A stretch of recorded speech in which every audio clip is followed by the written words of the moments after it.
All right, so I typically don't talk about camera gear like this on my channel, but there's two cameras that have come out in the last month that have really intrigued me, and I think it's because we're in a situation where we have hit peak photography gear, peak photography, like the camera industry is at its like peak. We're past its peak. Like there's not much left in innovation. So we have these two cameras that have just recently come out that have that only exist because of how good the camera gear is at almost every level right now. So the two cameras I'm talking about are the Sigma BF and the GFX 100R.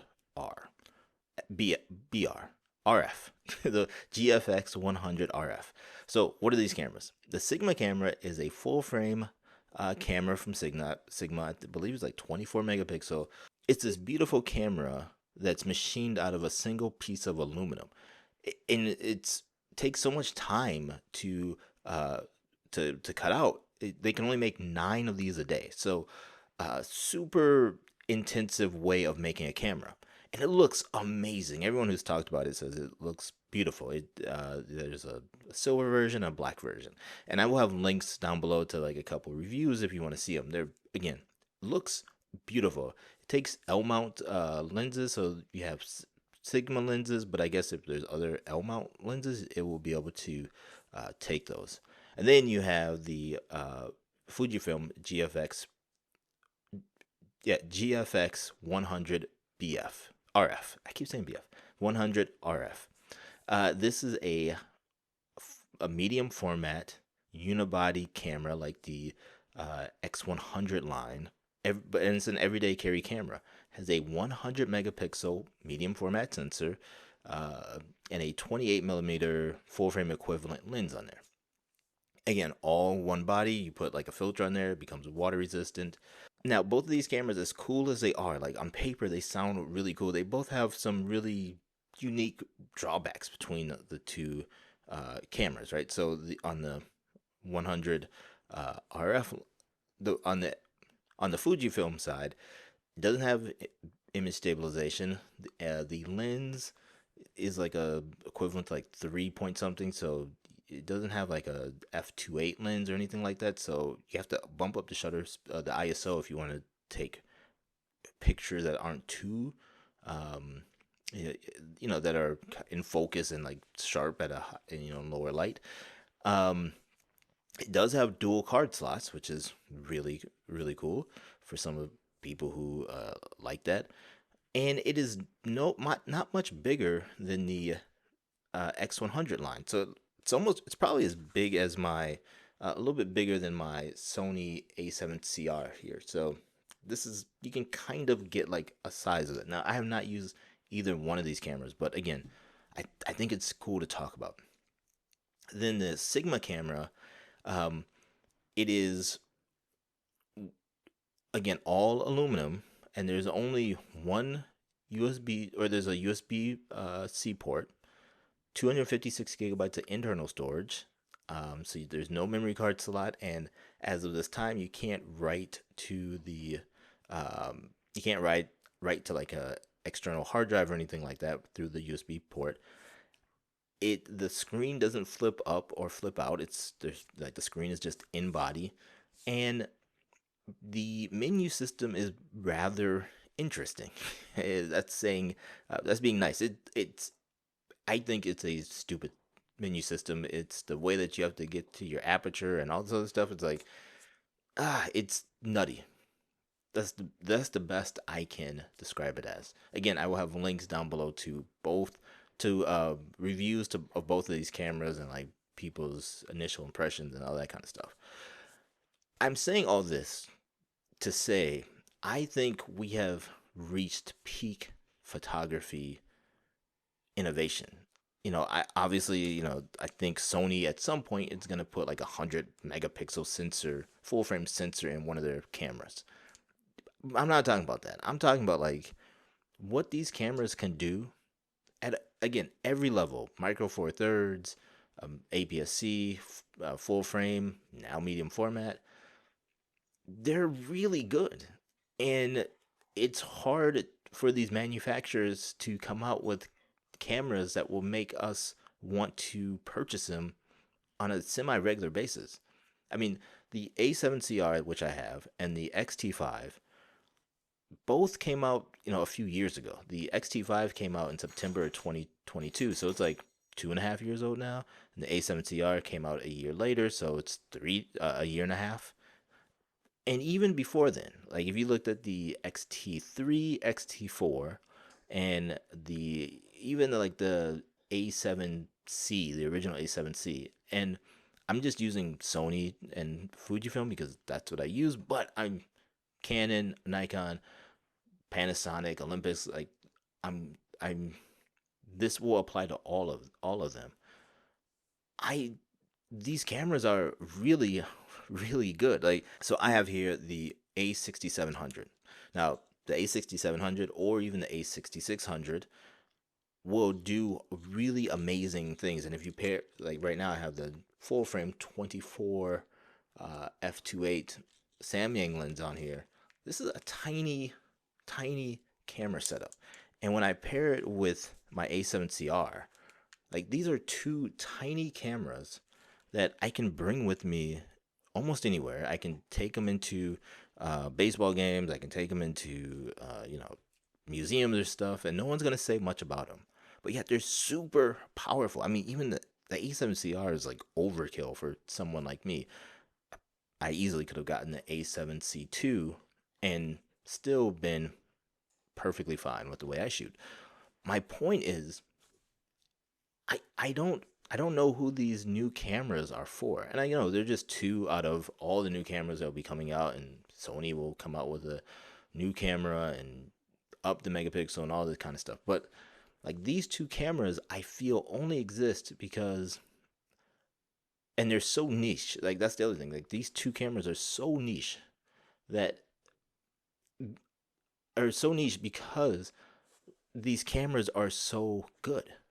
And I don't know where we go from here. As like, I'm a hobbyist photographer, right? Like where do we go from here with our photography gear? Like for me, and I've talked about investing in like a long-term photography kit.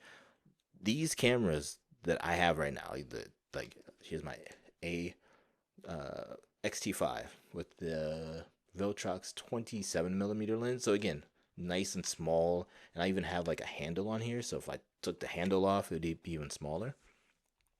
But these cameras, we could keep these cameras for the next 10 years. Even if you had the XT4, the XT3, the A6600, the A7C, even if you picked up those cameras today, yes, you're going to be missing some modern amenities, but like you're going to have a great camera for a very long time. And if you pair that with not even like the highest quality lenses, but like decent lenses, I have like I said, this is a budget Samyang lens that is really good.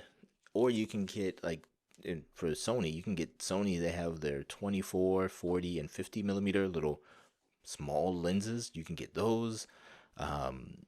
Sigma has like the 18 to 50 f2 lens, which is pretty small and compact. And again, what it looks like, it takes amazing images. I think we're in a great time to be photographers, right? We have our pick of cameras and different price points and different price ranges. And I almost feel bad for the manufacturers who are trying to sell cameras now, because their older cameras are still really, really good. And you can even go back and find um, you know, I've seen people with 5D Mark IIs who are still using that old camera to take really good pictures. But my point is, like, I feel like we're at a point we're at a time in history where we are past peak photography prime. Like I don't think there's gonna be a boom of like, oh, and here's the next. I mean, I guess the only thing that I could see coming up next would be like computational photography in these camera bodies. But then you kind of get into the point where it's like, will the software have to be like, with is that how they're gonna have to make us upgrade, kind of like our phones, right? They're gonna have like certain software versions, and they won't update the software, and they will start to depreciate some of the software, so that way it kind of forces you to upgrade. I wouldn't want that, because I the nice part with these cameras, as long as they have batteries in them, as long as like the hardware works, the camera's gonna work. Like, it doesn't have to be connected to the internet, or you don't need to do any, yes, there will be bug fixes, but you don't need to worry about computational photography. But that would be a really interesting thing. Like, what would computational photography look like in the A7CR? Like, you have this amazing high resolution sensor, and if you could pull the same type of computational photography you can do with a phone, like when I look at my phone's pictures, and it, yes, it goes overboard, but like the fact that you can get, the sky properly exposed, to me properly exposed, and if you're doing video, like the HDR video out of an iPhone, is almost magical. And again, it's computational, you know, work going on, but that would look pretty cool in a camera like this, or the XT5 or something. I don't know. I I as a consumer, right? I guess to wrap up this rambling, but as a consumer, what what are we looking for in our cameras? Like, I feel like there's nothing more that these camera manufacturers can do from like the physical standpoint. 40 megapixel APS-C sensor is overkill, but I'm not complaining about it. 61 megapixel sensor in the A7CR, again, overkill. I recently went to South Africa, and I was taking wildlife pictures with the A6700, and it was some of the best pictures I've ever taken, wildlife pictures I've ever taken, because of the eye autofocus on here. Again, like, yes, the computation and the composition and the framing and all that stuff was me, but being able to lock in and get focused and not having to worry about that on the eye was unbelievable. And then you have like the 3D tracking stuff. It's like, I don't know if there's anything else I want after, like, that's really good. And even my A6100 was really good, back in the day. Even today, it's still really good. But this is just better, and I mean, it is noticeably better. But that was like a 5-year difference between the A6100 and the A6700. I don't, I don't know if we need, like, is it gonna get even better autofocus? Okay, you know, the law of diminishing returns, I guess, is what comes into play right now. But again, as a photographer, I think we're in an amazing spot. No matter what your budget is, no matter what your preference of format, again, micro four thirds, APS-C, full frame, medium format, like, there's a camera for you, and it will be amazing. But the new cameras that have come out, the from Sigma and from Fujifilm, I I think they're reaching because of how good these cameras are right now. I don't know. Let me know down in the comments. What do you think of all this? Again, as just a consumer, as someone who's just watching from the sidelines, and I have the cameras that I like, and I'm sticking with this set for the next few years, and I may, dabble in some other stuff, but like the core set of cameras are the three here and my Ricoh GR3X. These four cameras are my core cameras for the next while. Like, I really do not see me getting any other cameras, not even Leica Don. I know you're gonna say it, not even a Leica. I think, I've there's nothing more that I want out of my camera gear. So I'm wondering, what are the things that you all are looking at? All right, that's enough of me ranting, rambling. Thank you as always for watching this video. If you like listening to someone talk about photography gear, and the philosophy of photography, and again, how do we use these cameras? It's cool to have these cameras, but then make sure we go out and use them, like take pictures on a regular basis. If you like that kind of stuff, this is the channel for you. Please hit that like and subscribe button. For all the people who watched my previous video and commented and all that about the Fujifilm GFX the GFX 50. Wow, the GFX 100 RF. Thank you so much. I truly appreciate all that. And I will see you in the next one. Talk to you later. Bye bye.